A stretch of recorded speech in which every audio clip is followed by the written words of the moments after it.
Buenas tardes.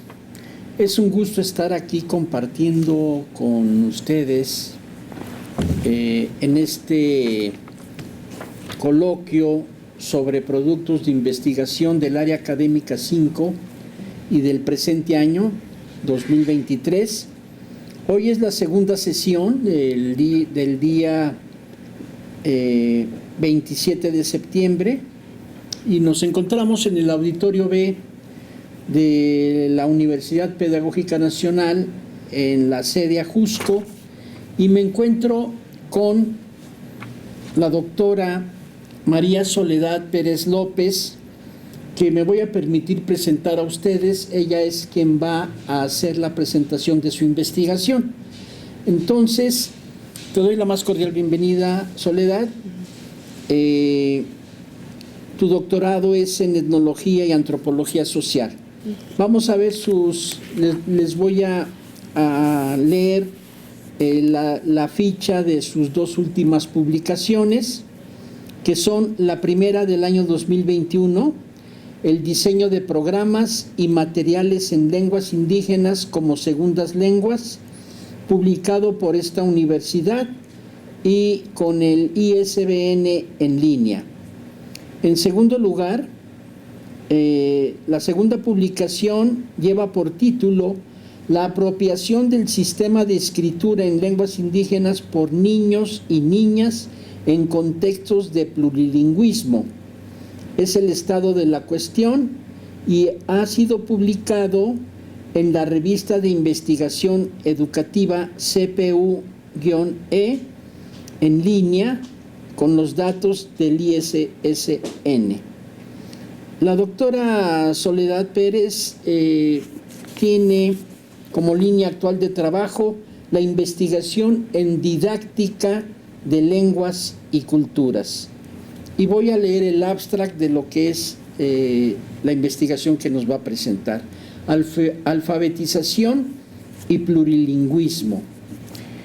En esta investigación nos propusimos indagar cómo y en qué momento sujetos hablantes de lenguas indígenas acceden al significado y logran apropiarse de los mecanismos del sistema de escritura para establecer las relaciones entre las convenciones de escritura y el sistema fonológico de una lengua que no dominan o poco y en la que son alfabetizados, y cómo resuelven la transferencia de esta habilidad hacia lenguas que inician su camino de normalización, como son las lenguas tonales.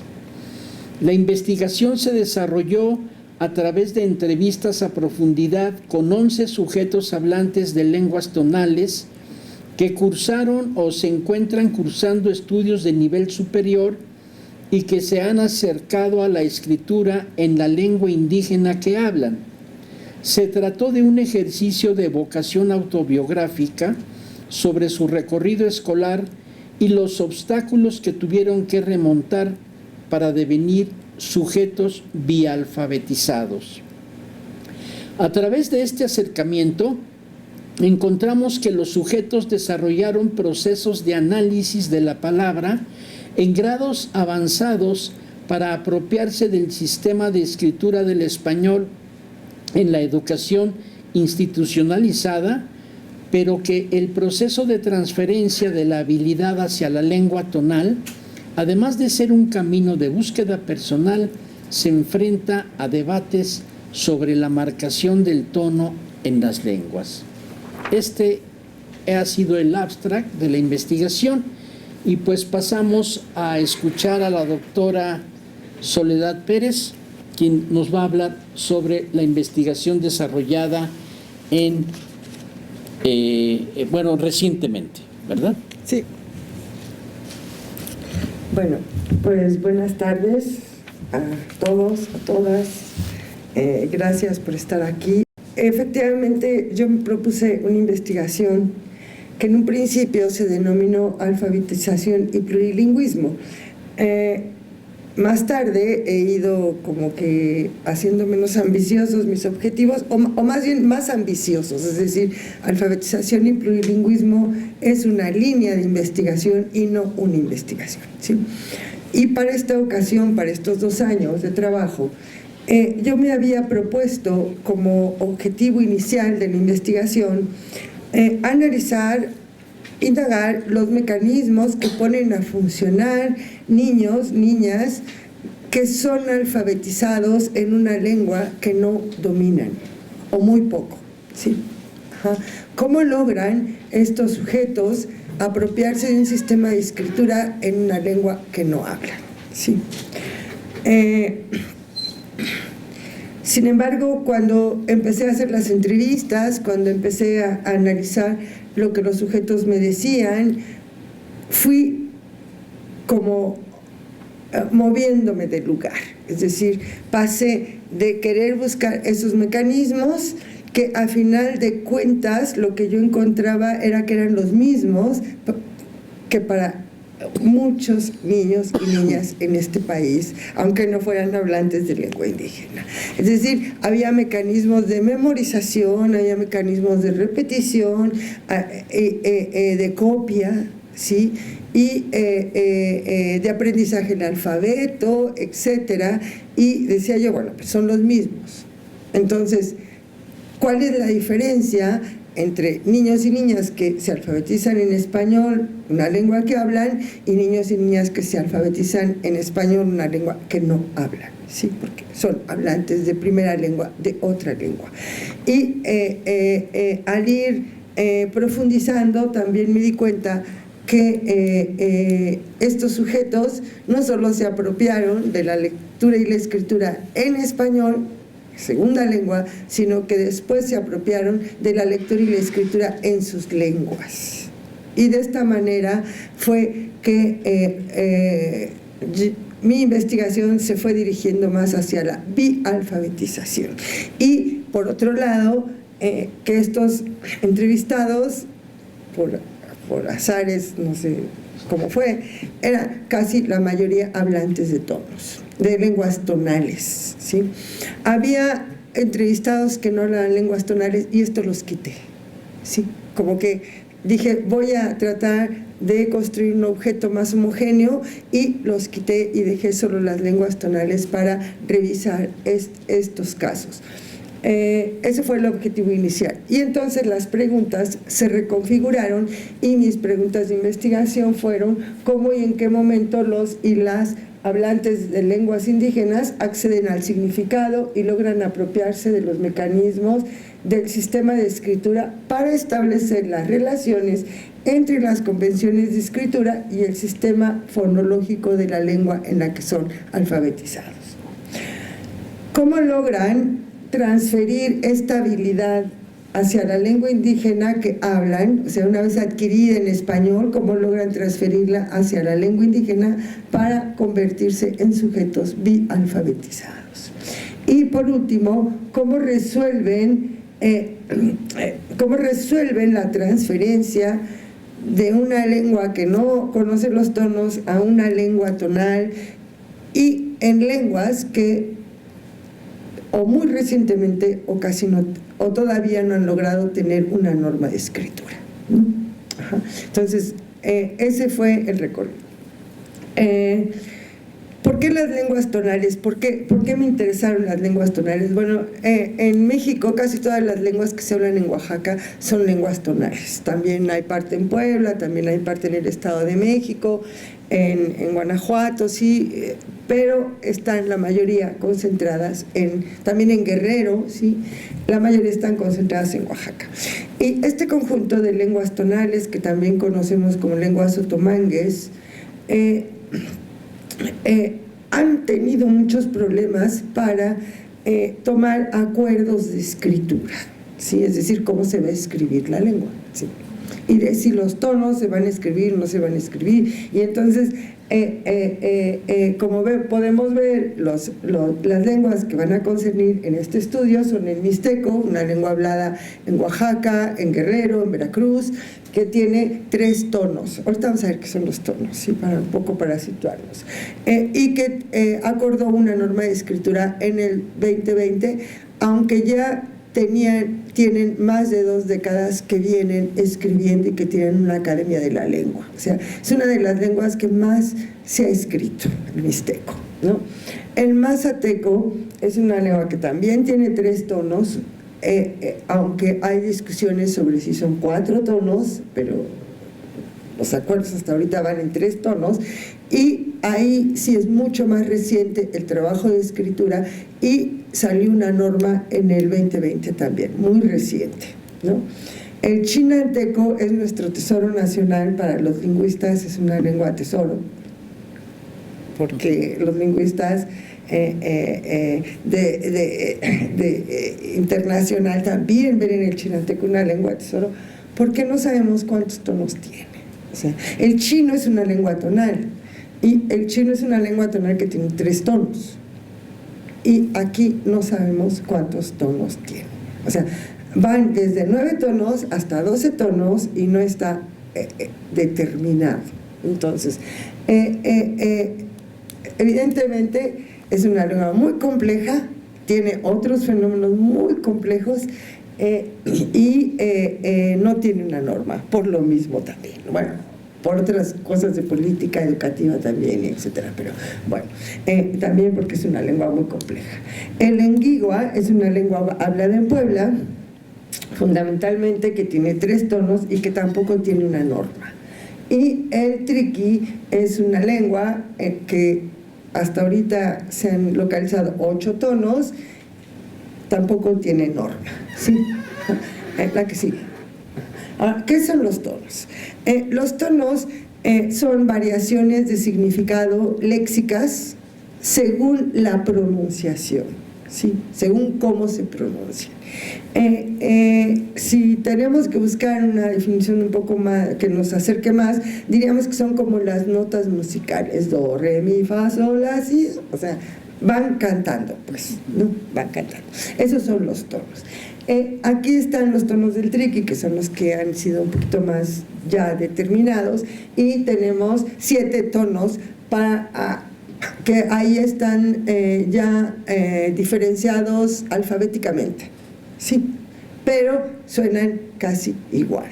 O sea, en realidad va a ser ya, ya, ya, ya, ya, sí. O sea, yo la verdad no me los sé bien todos, ¿no? Algunos los puedo pronunciar porque me han estado entrenando mucho tiempo, pero no todos. Entonces, así va cambiando la forma musical de la palabra, y va cambiando el significado. Como ustedes pueden ver ahí, Jean, estar sentado, Jean, olote, Jean, está sentado, Jean, primero, Jean, 1, Jean, sal, y Jean, cicatriz, ¿sí? Entonces, esos son los tonos, un poco para que nos ubiquemos en de qué se trata. Y toda la discusión o la norma va a decir cuántos tonos hay y cómo se van a escribir esos tonos de forma alfabética, ¿sí? Entonces, la que sigue, ¿sí? Para esta investigación, bueno, se elaboró un marco conceptual con referencia a lo que significa la alfabetización, las teorías de la alfabetización inicial, fundamentalmente la teoría psicogenética de la escritura y la teoría sociocultural, que bueno, son muy conocidas, algunas, pero para hacer un resumen simple, diremos que lo que se ha encontrado es, en las investigaciones de Emilia Ferreiro, es que los niños, las niñas, antes de aprender a leer y escribir, lo que tienen es un significado. Es decir, cuando Emilia Ferreiro trabaja o hace sus investigaciones, hace que los niños escriban y después los entrevista uno por uno y les va diciendo qué dice aquí, ¿sí? Y ya ellos ahí pusieron 3 palitos y dicen, aquí dice Juan o aquí dice Pedro, ¿sí? Ajá. Y dice, ya tienen la idea de que se puede representar, todavía no tienen las convenciones ortográficas, todavía no lo han logrado, pero ahí hay un significado en lo que escriben, ¿sí? Dice, poco a poco, conforme ellos van accediendo al escrito, ¿sí?, van formulando hipótesis, hasta que logran descubrir cómo funciona el sistema de escritura. Es muy interesante, o sea, hay que escuchar a Ferreiro, hay que escuchar una investigadora que se llama Perelman y que explica muy bien cómo las teorías de Ferreiro van a decir los niños y las niñas, para poder adquirir y apropiarse del sistema de escritura, van a pasar por las mismas etapas que pasó la humanidad para inventar la escritura alfabética. O sea, son las mismas, y te va mostrando cómo empieza por, dice, las primeras representaciones las tenemos en las cuevas con los imágenes, los dibujos que dibujaban en las cuevas, ¿no? Y dice, y esto es lo primero que hace un niño, tú le dices, a ver, escribe Juan, y dibuja Juan, ¿sí? Y así, poco a poco, después vienen las escrituras silábicas, donde solo se escriben las dos consonantes, como la hebrea, etcétera. Así, cómo van evolucionando la escritura en los 6,000 años que tiene la escritura, dice, los niños van a pasar por las mismas etapas. O sea, ese es el aporte de Emilia Ferreiro, y es la verdad, riquísimo. O sea, verdadera investigadora que acaba de fallecer hace como 2 meses. Y la perspectiva sociocultural va a venir más adelante, o sea, o al mismo tiempo casi que Ferreiro, y nos va a decir, bueno, sí, pero para que un sujeto se apropie del sistema de escritura, debe de tener un significado. ¿Qué quiere decir un significado? Quiere decir un sentido, ¿sí? Los estudios de Kalman, por ejemplo, son muy interesantes a ese respecto, porque dice, entrevista a unas mujeres que fueron a la escuela y no aprendieron a leer y escribir, pero aprendieron más tarde, ¿sí? Y las entrevista y les pregunta, y ellas les dicen, es que yo cuando iba a la escuela no me interesaba, pero ahora mi marido se enfermó, le tengo que hacer diálisis y las enfermeras me escriben todo, cómo hacer la diálisis, la receta, dice, y entonces pues he tenido que aprender a leer y escribir para poder atender a mi marido. Es decir, leer y escribir tiene un sentido, tiene un significado, ¿sí? Se lo apropia porque le sirve para hacer algo, para llevar a cabo una tarea. Entonces, digamos que esas son las teorías de la alfabetización inicial, pero esas teorías están hablando de sujetos que son alfabetizados en su primera lengua, ¿sí? Una lengua que hablan, de la cual, como decimos los niños, las niñas llegan expertos, hablantes de su lengua a la escuela, no les enseñamos a hablar, eso lo adquieren durante su infancia en su entorno. ¿Qué sucede cuando aprenden otra lengua? ¿Sí? Ahí hay otras teorías, ahí el proceso es distinto, ¿sí? El más cercano que podemos evocar para entender un poco qué sucede, pues es no nuestro aprendizaje, sino la enseñanza del inglés que nos hicieron, porque ya sabemos que enseñanza y aprendizaje es una cosa, puede haber enseñanza sin aprendizaje y puede haber aprendizaje sin enseñanza, ¿no? Entonces, todos estudiamos inglés, lo hayamos aprendido o no, todos estudiamos inglés, y para estudiar inglés usamos que nosotros ya sabemos leer y escribir en nuestra primera lengua, ya sabemos qué eso significa, y lo vamos a utilizar para estudiar el inglés. Y vamos a decir, no entiendo nada, ¿no? Sí lo puedo leer, pero lo leo con las normas del español y nadie me entiende, y además no sé qué significa, ¿no? Y bueno, si nos vamos apropiando del inglés, vamos avanzando. A eso le llamamos que uno no se vuelve a alfabetizar, ¿sí? Uno se alfabetiza una vez en la vida y después, una vez que has adquirido esta habilidad, la vas a transferir para la otra lengua que aprendes, ¿sí? Entonces, le llama Cummins la hipótesis de la transferencia translingüística, ¿sí?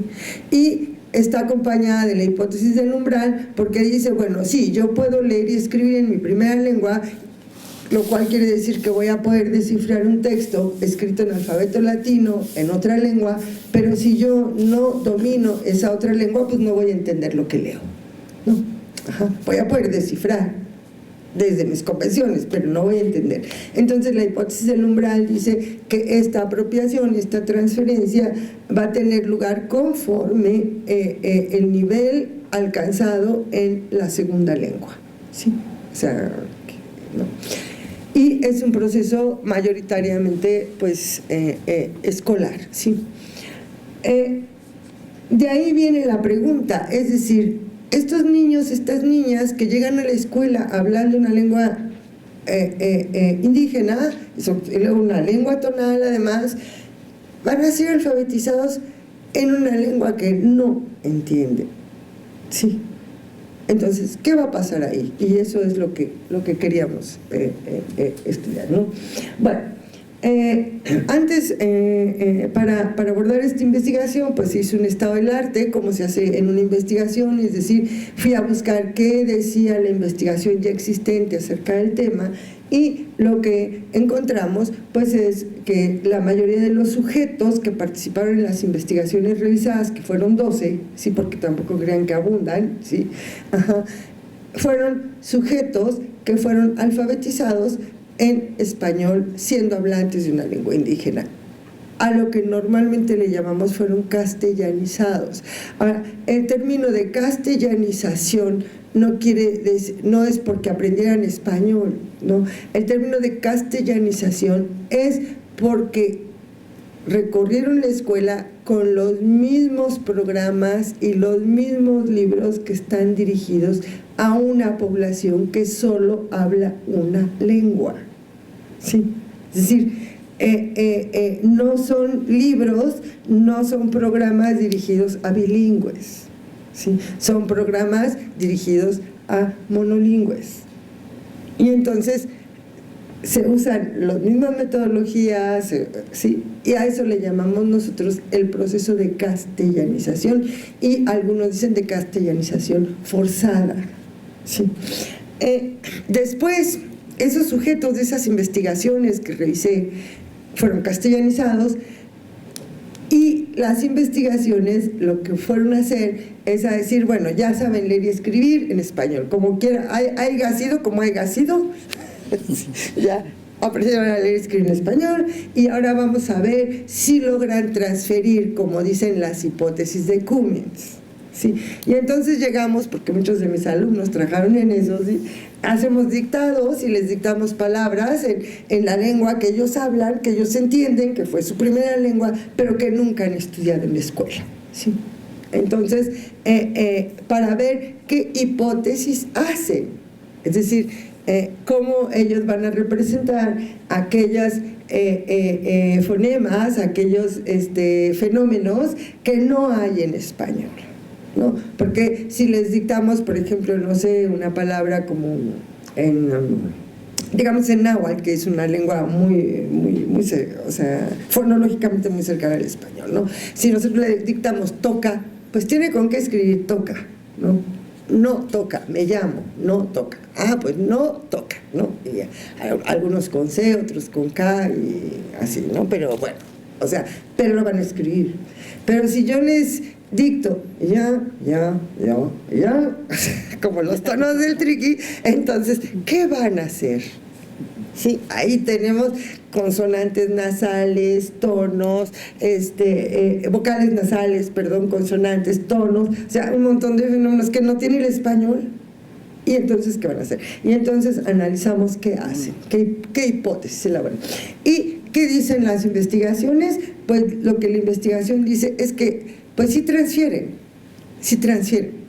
¿no? O sea, los niños ya saben que lo que se habla se puede escribir, porque eso es lo que adquirieron en esa castellanización forzada, y van a tratar de escribirlo, y van a hacer hipótesis, y van a lograr transferir, pues como no toca, por ejemplo, van a poder escribirlo, ¿sí? Pero cuando ya empiezan esos fenómenos así que están muy alejados del español, ahí pues hay muchos limitantes, ¿no? Eso es lo que nos dice la investigación. Para ortografía consonantes, la que sigue, ¿sí? Bueno, eso fue el estado del arte. ¿Cómo abordamos esta investigación? Pues la abordamos con una entrevista a profundidad. Fueron entrevistas que se hicieron en varios momentos y fueron entrevistas muy largas, que hicieron reconstrucción de recorridos escolares, de recorridos de vida, ¿sí? de cuando te alfabetizaron, etcétera, etcétera. Porque esta investigación se llevó a cabo con estudiantes de nivel superior. Es decir, todos los entrevistados son estudiantes de licenciatura, de maestría o incluso que ya terminaron el doctorado, ¿sí? Y estos estudiantes lograron leer y escribir en español, con toda castellanización, lograron ingresar a los estudios superiores, se interesaron por aprender a leer y escribir en la lengua indígena y se titularon, ¿sí? Entonces, lo que hacíamos era un trabajo de memoria. Tengo que decir que a mí me interesó el tema porque yo tengo muchos años trabajando con estudiantes bilingües y esto que estoy documentando aquí yo ya lo sabía. O sea, ya lo sabía, porque cuando trabajas con ellos te van contando sus historias y tú vas, ¿no? Pero necesitaba formalizarlo como investigación, ¿sí? Es decir, tener los datos que podemos ir a checar, ahí están las grabaciones, etcétera, todo lo que es la norma de la investigación, ¿no? Y no nada más de mi recuerdo de que me contó una, sí, ajá. Entonces, estos sujetos tuvieron que hacer o hicieron un ejercicio de memoria. Y el ejercicio de memoria pues es peligroso porque es ver el pasado con los lentes del presente y no somos los mismos que fuimos. Entonces forzosamente lo vamos a ver, a veces hasta vamos a llenar huecos con nuestra imaginación de cosas que pasaron porque no nos acordamos, ¿no? Y entonces, y además este ejercicio de memoria pues se ve también influenciado porque el investigador no quiere que hagan una memoria así general de toda su vida, sino tiene preguntas específicas, objetos que uno quiere, de los que uno quiere que se acuerden. Y que les dices, oye, ¿y cómo adquiriste el español? No, pues quién sabe, o sea, ¿no? Y entonces hay que empezar a hacer todo un trabajo.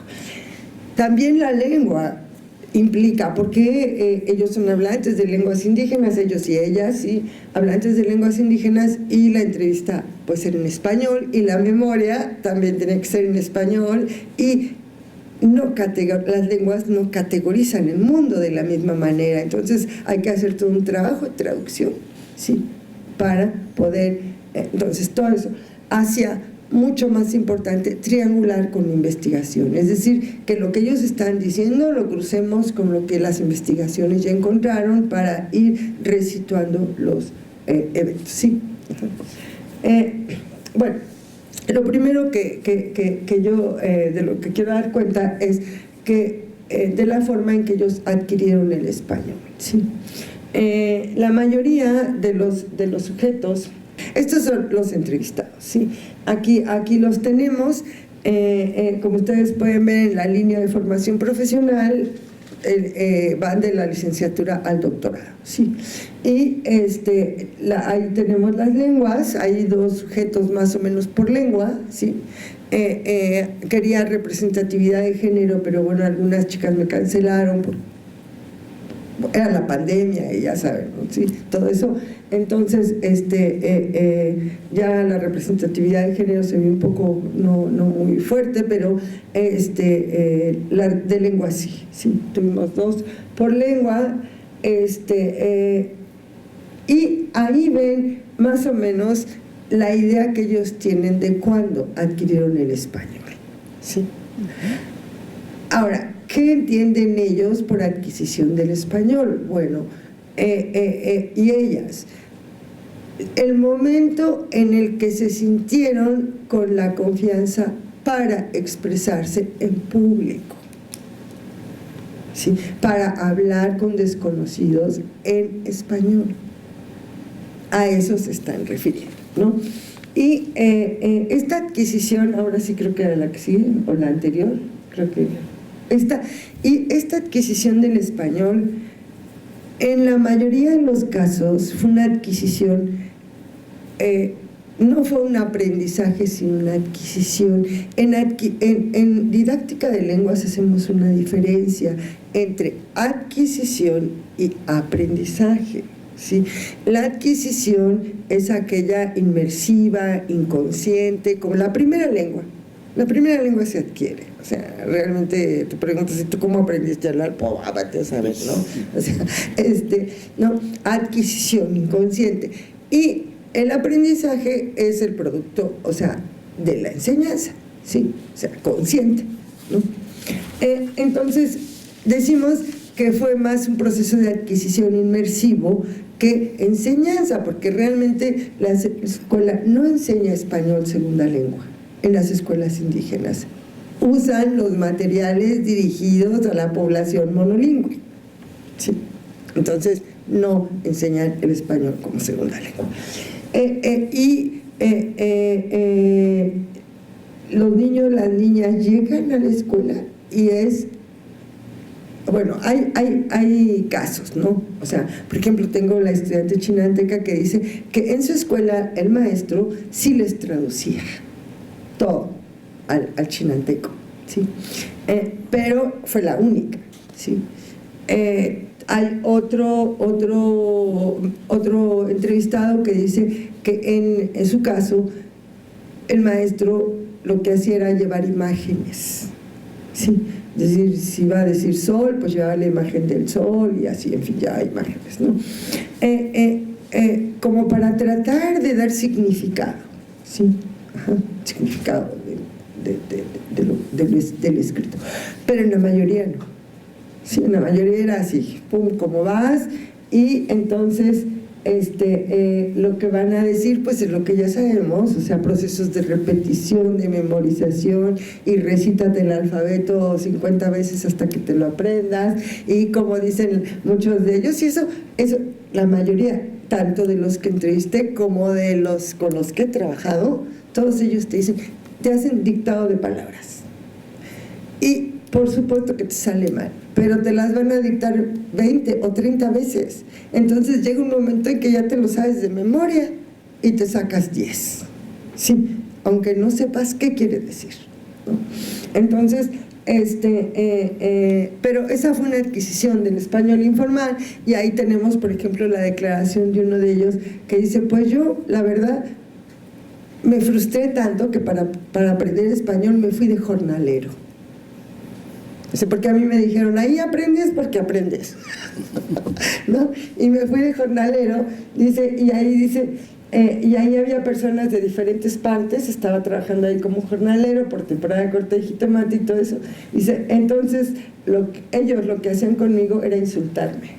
Decían, entonces, para tratar de responderles, pues yo también decía lo que me decían, ¿no? O sea,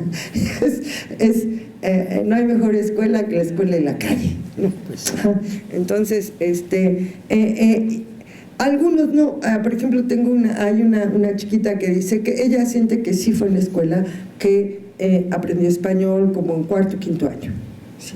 Pero la mayoría te va a hablar de sexto y secundaria, momento en el que ya entienden español, ya se atreven a hablar en español, sí, más o menos, sí, sigue. Bueno, ya lo que decíamos, o sea, todos ellos van a relatar que procesos de castellanización, ¿no? Imposibilidad de acceder al significado ni al sistema fonológico, ¿no? O sea, porque los niños y las niñas de las investigaciones de Ferreiro hablan una lengua, saben cuál es cómo suena esa lengua, ¿sí? Y van a ir elaborando hipótesis de cómo ese sistema de escritura representa eso que ellos hablan, ¿sí? Tienen acceso al significado y acceso al sistema fonológico de esa lengua, y aquí no había tal acceso, ¿sí? Ajá. Y sin embargo lo logran, ¿sí? Ahí tenemos unas declaraciones, porque yo les preguntaba, bueno, ¿y en qué momento te diste cuenta que podías leer y escribir en español? ¿Qué entendías? Y hasta se ponen contentos, y hay muchas expresiones de cuando dicen, uno dice, mi papá tenía una tiendita y me dejaba a cargo de la tiendita, y entonces yo tenía que atender, y me acuerdo que un día llega un señor y me dice, dame una cerveza. Y entonces yo voy por la botella de cerveza, porque yo sabía cuál era, y la empiezo a ver y digo, pues sí, cerveza. Pues sí, aquí dice cerveza. Y luego tenía yo que anotar el nombre de quien había comprado. Y entonces dije, ahora sí me la pusieron bien difícil. Y entonces yo le dije, bueno, ¿y cómo te llamas? Francisco. Y entonces dije, pues claro, fra, fre, fri, fro, fro, ¿no? Fra, ¿no? Y entonces, en ese momento, si se dan cuenta, ya están descomponiendo la palabra, ¿sí? Que es lo que dice Ferreiro, que tienen que hacer los niños y las niñas para apropiarse del sistema de escritura, ir descomponiendo la palabra en partecitas hasta llegar al fonema, ¿sí? Que ya es la etapa alfabética, ¿no? Y entonces tiene otro que dice, bueno, que dice que, fíjense, declarante que es hablante de chinanteco, dice, fue en la secundaria que nos dieron un libro de literatura, de cuentos, de poesías y así, y que tenía muchas imágenes y que yo quería saber qué decía ahí, ¿no? Dice, y me gustó muchísimo. Entonces, entre que yo me inventaba la historia, entre que yo trataba de aplicar lo que ya había visto porque quería saber qué decía, dice, y ahí yo empecé a relacionar las palabras y ya fui segmentando. Fíjense cómo tienen claridad de que ya fueron descomponiendo la palabra en sus partes, ¿no? Dice, y ya fui relacionando un sonido y una vocal y ya fui formando frases. Lo que yo ya no puse ahí y lo que sigue, dice, yo ya entendía, pero si lo tenía que explicar, pero me lo traducía yo al chinanteco, porque no lo podía explicar en español. Sí, pero yo ya sabía que decía ahí. Y por allá tenemos otro que es nuestro entrevistado Triqui, y que dice que él se dio cuenta que sabía leer y escribir porque de repente en la calle vio un anuncio y dijo, ahí dice Coca-Cola. Y a partir de ahí empecé a tratar de ver las etiquetas y yo decía, aquí dice yogur de piña, sí, de coco, sí, aquí dice. Entonces son muy interesantes esas declaraciones porque ahí podemos ver cómo inician ese proceso de segmentación, pero una vez que tienen acceso al significado y al sistema fonológico. Por eso es que esta tarde, ¿sí? La que sigue. Bueno, eso no les resolvía el uso académico del lenguaje, que es otra historia, ¿sí? O sea, porque llevan a cabo un proceso de adquisición del español muy coloquial y muy informal, ¿sí? No lo aprenden en la escuela, sino en su accionar cotidiano.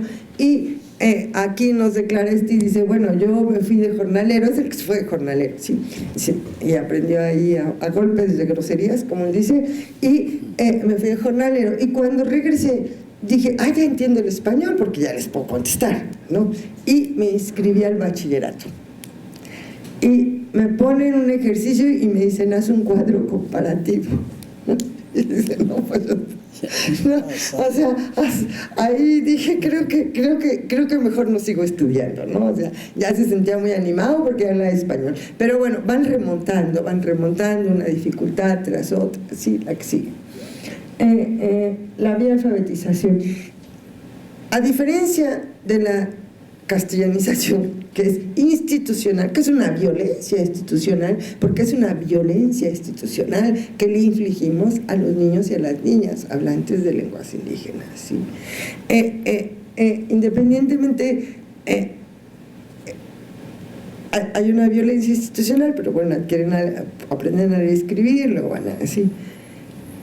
Apropiarse del sistema de escritura en sus lenguas es un proceso extrainstitucional, o sea, en la primera parte, ¿sí? Es decir, va a ser una búsqueda personal.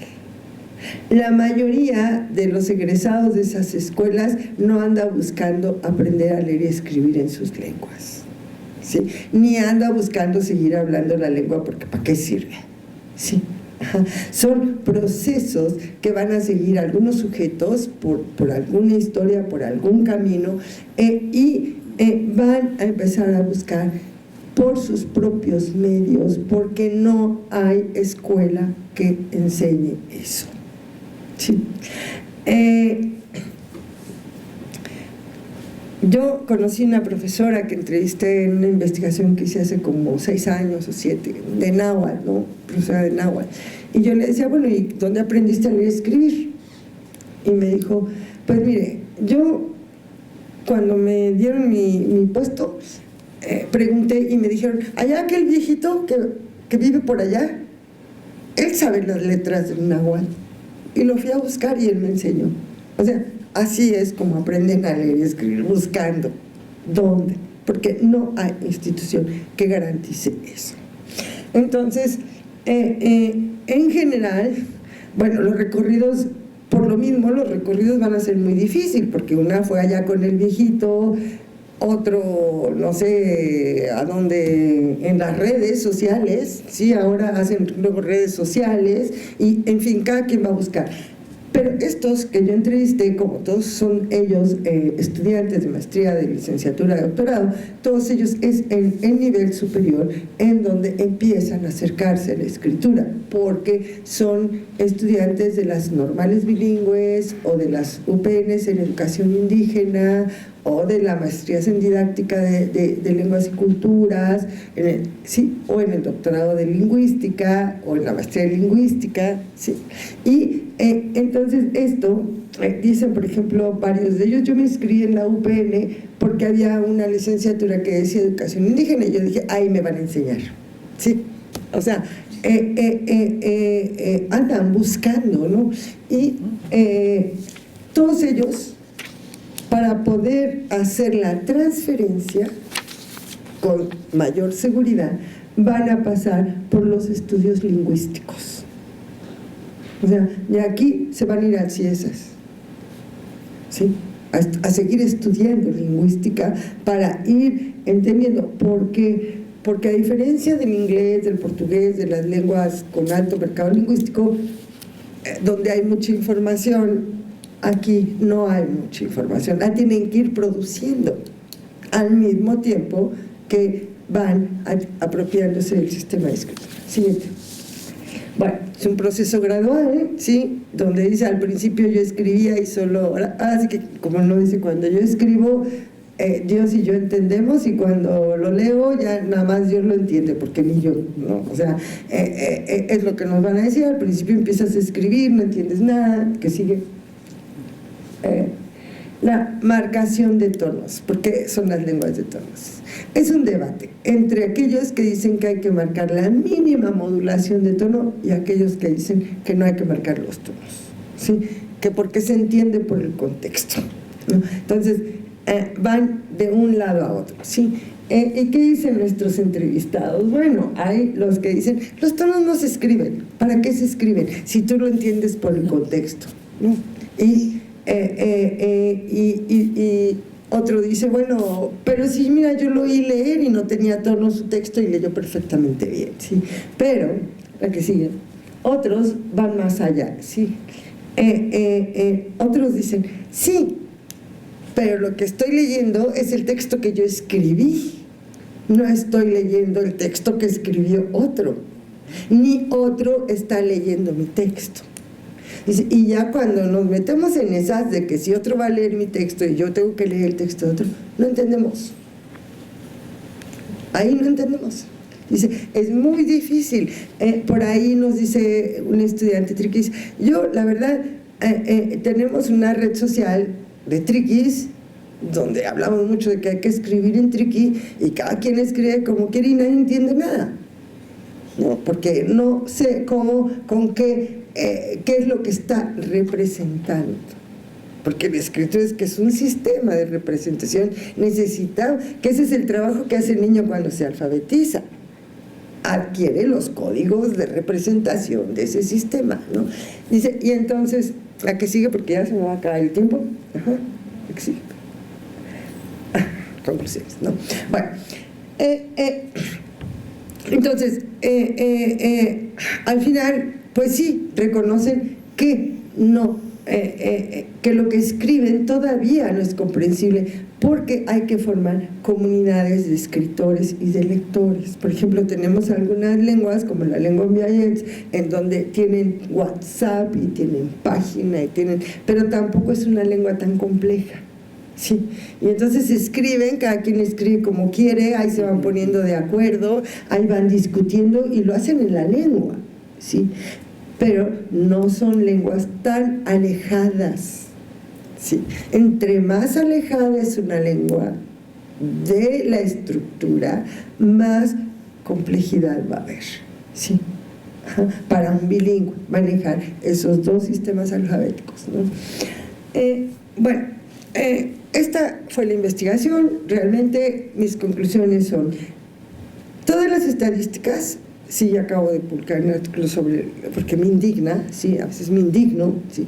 Todas las estadísticas dan a las escuelas indígenas, a los niños y a las niñas indígenas, como los más bajos rendimientos en el sistema escolar, sí.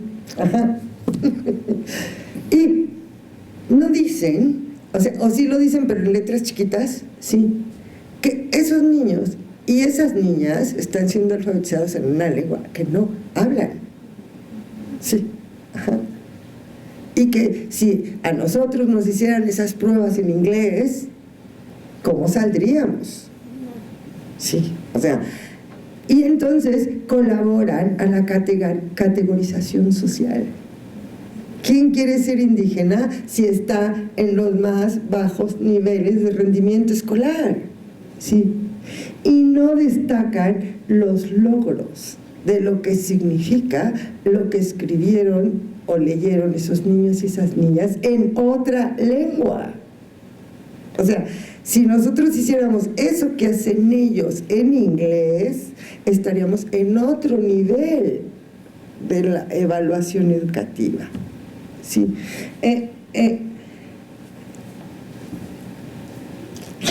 Entonces, la transferencia para devenir alfabetizados, sobre todo en estas lenguas, pues tiene muchas limitantes, ¿no? La desresponsabilización institucional. Las instituciones, que es muy difícil, está muy complejo. Y dije, ¿a poco nada más lo fácil? Yo hasta no me habían dicho que era nada más lo fácil lo que íbamos a enseñar en la universidad. No, hay una desresponsabilización institucional, la falta de estudios lingüísticos, que sí, pues sí son necesarios, y el alejamiento de las lenguas. Todo eso está en juego. ¿Sí? La que sigue. Sobre los tonos. Dice un investigador de lenguas de esta cuestión, que es Bird, porque las lenguas africanas también son lenguas tonales. Entonces él escribió un artículo sobre las experiencias de marcación de tonos, lectura y escritura de las lenguas africanas. Y dice Bird, que es decir que los tonos no se escriban porque son muy complicados, es una visión eurocentrista. Es decir, háganla fácil como mi lengua, ¿no? Porque si la ponen difícil como esa lengua, pues no se puede, ¿no? No marcar los tonos lleva al empobrecimiento lingüístico de esa lengua, porque se van perdiendo. Sí. Se van perdiendo, porque tú vas a leer un texto plano.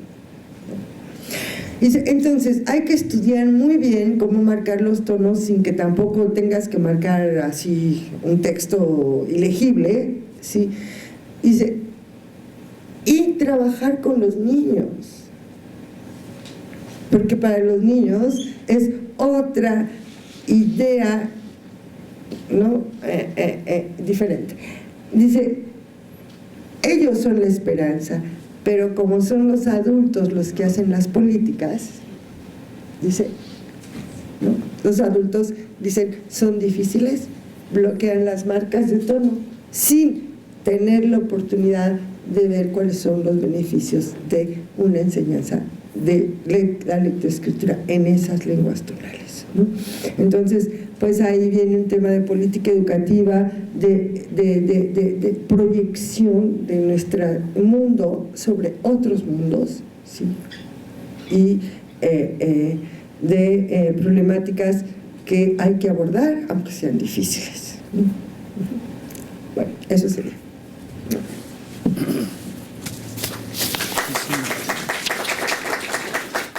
Muchas gracias, doctora Soledad, por esta interesante investigación que está en proceso de desarrollo y que a mí me provoca una fascinación, las cosas que uno desconoce como hablante monolingüe, ¿no? Y con algunas salpicadas de inglés y de alguna otra lengua, pero sí la complejidad enorme de estas lenguas, que no solo la chinanteca es un tesoro, yo creo que todas nuestras lenguas, o las lenguas que existen, son un tesoro porque es una manera de ver el mundo, ¿no? Y yo quisiera saber si alguien de ustedes, de los aquí presentes, tiene alguna pregunta que les gustara formular a la doctora Soledad. Adelante, por favor. Hola, doctora. Es un gusto estar escuchándola. Gracias. Sobre todo porque la mamá de mis hijos ella es maestra en una primaria.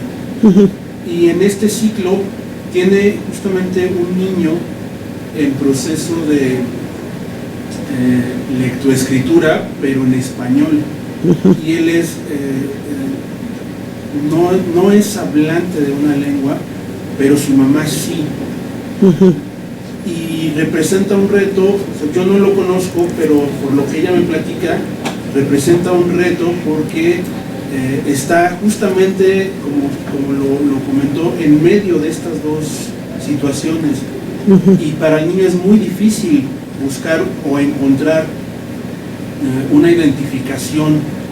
Yo lo asumo por lo que sé. Y entonces la pregunta sería, ¿qué podemos hacer o qué se puede hacer en un caso como ese? Seguir con esta violencia de tratarlo de manera,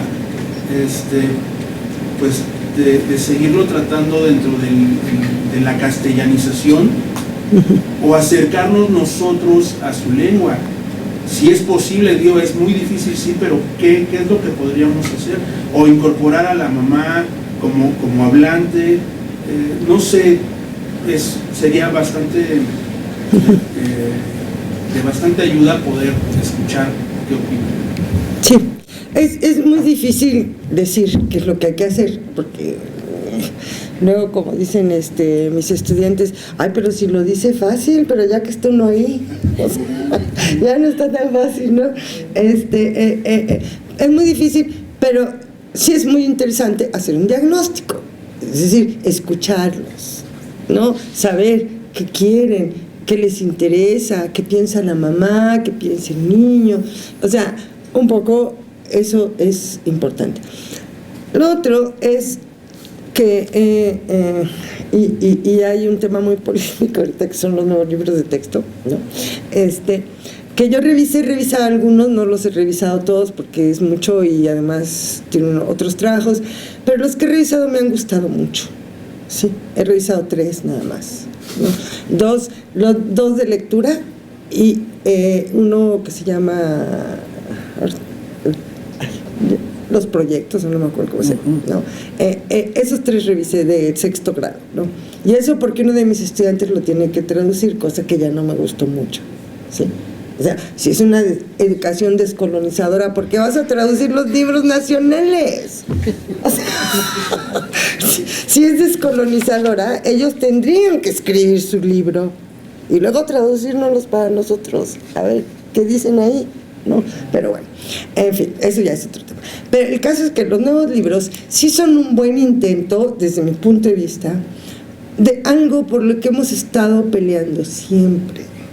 Es decir, ¿por qué nuestras escuelas no recuperamos la riqueza de conocimientos que traen nuestros niños y nuestras niñas? ¿Por qué no le decimos a Juanito, a ver Juanito, que habla, no sé, triqui, porque hay muchos triquis en la ciudad, triqui es una lengua, una buena lengua para... A ver Juanito, ve con tu mamá e investíganos cómo se dice tal, tal, y expónlo, ¿no?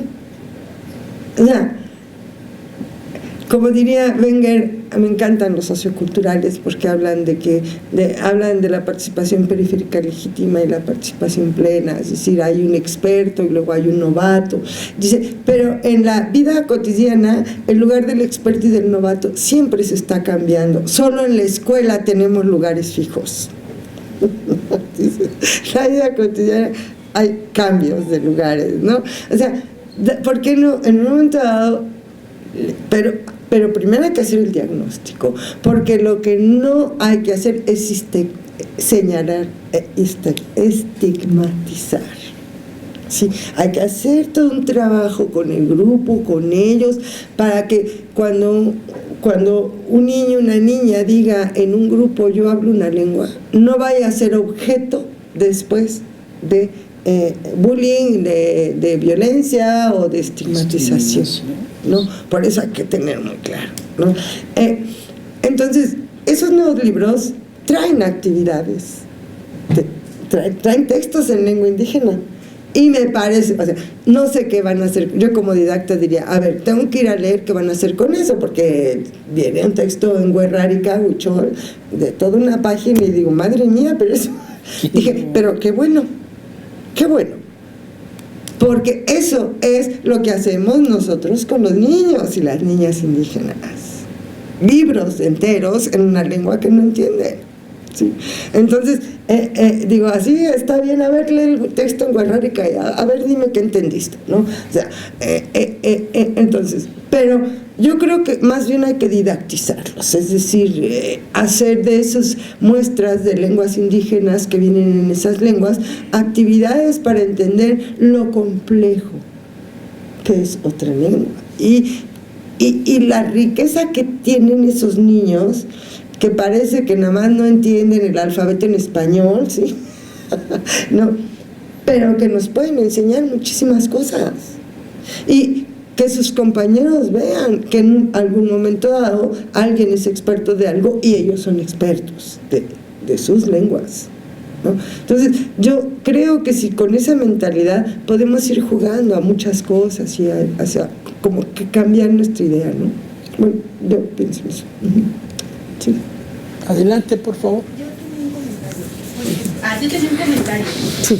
Lo que me quedó como conclusión no es erradicar al niño que habla una lengua indígena, es incluirlo y respetar su identidad y también su diversidad de conocimientos. Puede ser el niño más noble de inteligencia, más una inteligencia, digamos, escolar. Puede ser el niño más inteligente y que tiene las matemáticas y que sepa leer, pero respetando su lengua y no obligándolo a aprender un español que tal vez lo incluya y le dé mayores aprendizajes, pero también le quita identidad a algo que lleva años preservando y cuidando sus familiares, tanto como sus abuelos como sus padres, ¿no? Y su entorno. Entonces se me hace muy interesante. Sí, me parece muy interesante que traigas a colación el término de inclusión, porque, bueno, estoy por sacar un texto sobre cuál es la concepción de la inclusión de los profesores y las profesoras de los niños de jornaleros migrantes, ¿no? El sentido de inclusión es incluirnos todos, es decir, no incluir esos niños, sino nosotros incluirnos con ellos también. Es decir, así como él aprende español, nosotros aprendemos algo de él. Sí, o sea, porque si no, el sentido de inclusión que tienen esos maestros de niños jornaleros y jornaleras es que los van a civilizar para incluirlos, ¿no? Y a eso se llama el asimilacionismo contra el que llevamos 40 o 50 años luchando y que sigue ahí, ¿no? Por favor, adelante. Bueno, muchas gracias por tu aportación, Soledad. Me gustó mucho la presentación y me quedo sobre todo con la idea de la decolonialidad del poder, ¿no? Esto que mencionas, bueno, pues ahora hay que traducir el libro, pero el libro, ¿no?, de español, en fin, como... Pues, ¿dónde está la perspectiva de...? Lógico, ¿dónde está la perspectiva de la decolonialidad del poder? Y poder recuperar estas prácticas, ¿no?, también decoloniales, para tener el conocimiento desde la lengua, ¿no?, de cada lengua indígena o de estos grupos, y recuperar así sus conocimientos.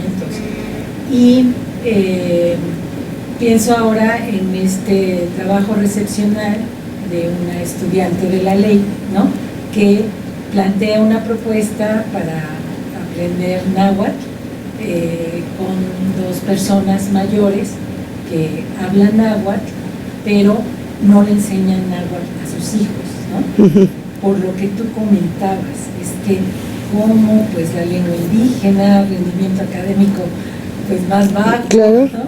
Entonces ya no aprendas, vas a hablar español, y posteriormente la inquietud de estos jóvenes ya cuando pasan a adultez, pensar, pues sí me interesa aprender náhuatl, ¿no? Lo que me prohibieron en algún momento, recuperarlo, ¿no? Claro. Para quitar ese estigma, y que estas propuestas también me parece que son parte también de esa decolonialidad del poder, fortaleciendo, promoviendo, y me parece que estas investigaciones como la que nos estás presentando pues nos ayudan mucho, favorecen para... Pues sí, imagínate que un niño triqui te puede enseñar qué es una lengua tonal y cómo se pronuncia. O sea, un conocimiento tan especializado que solo lo manejan los lingüistas, ¿sí? O sea, y que a partir de ahí dices, y el chino también es una lengua tonal. O sea, te abre el mundo, te abre el mundo. Y en lugar de abrirlo lo queremos cerrar, ¿no? Soledad, seguir a lo mejor con la castellanización de manera funcional y recuperando un poco pues el conocimiento de las lenguas, ¿no? La castellanización se refiere a usar los mismos métodos y los mismos materiales que para la población monolingüe. Sí. Las poblaciones indígenas necesitan modelos bilingües. Sí, o sea, necesitan materiales de español segunda lengua, alfabetización en primera lengua, o bien pueden ser alfabetizados en español de entrada, pero con metodologías de segunda lengua, no de primera lengua, ¿no? Bueno, es demasiado pedir, o sea, porque si hacen memorización, repetición, también se hace con los niños que no son bilingües, también se hace. La diferencia es que el niño que no es bilingüe, el niño que tiene el español como primera lengua, algo capta. Aunque la metodología sea terrible, algo capta porque tiene significado y tiene el sonido, ¿sí? Ajá. En cambio el otro no tiene ni acceso al significado ni acceso al sonido, ¿sí? Entonces necesita otro tipo de metodología que le permita acceder al significado y acceder al sonido, y son muy especializadas las metodologías de segunda lengua. Entonces yo esperemos que sí, ya no sigamos con o sea, sí tienen que aprender español porque el bilingüismo es una ventaja, o sea, el bilingüismo te abre. Yo cuando estudiantes dicen, es que ¿por qué tenemos que aprender español? Hay que hablar nuestra propia lengua y todo. Le digo, no, hombre, ya estás como los mestizos. O sea, no. Sí. O sea, monolingües, pues no. O sea, el bilingüismo es una ventaja cognitiva, una ventaja social, una ventaja, no, pero necesitamos los mestizos cambiar nuestra actitud, nuestras ideas acerca de las lenguas indígenas, y yo pienso que esos nuevos libros van hacia allá. Que bueno, luego hay que experimentar y los mejorando y todo lo que sea, ¿no? Pero sí creo que quieren ir hacia allá, y eso pues sería un gran paso. Pues se cierra el coloquio a nombre de la Área Académica 5. Le agradezco mucho a la doctora Soledad Pérez, a todos los aquí presentes. Educar para transformar.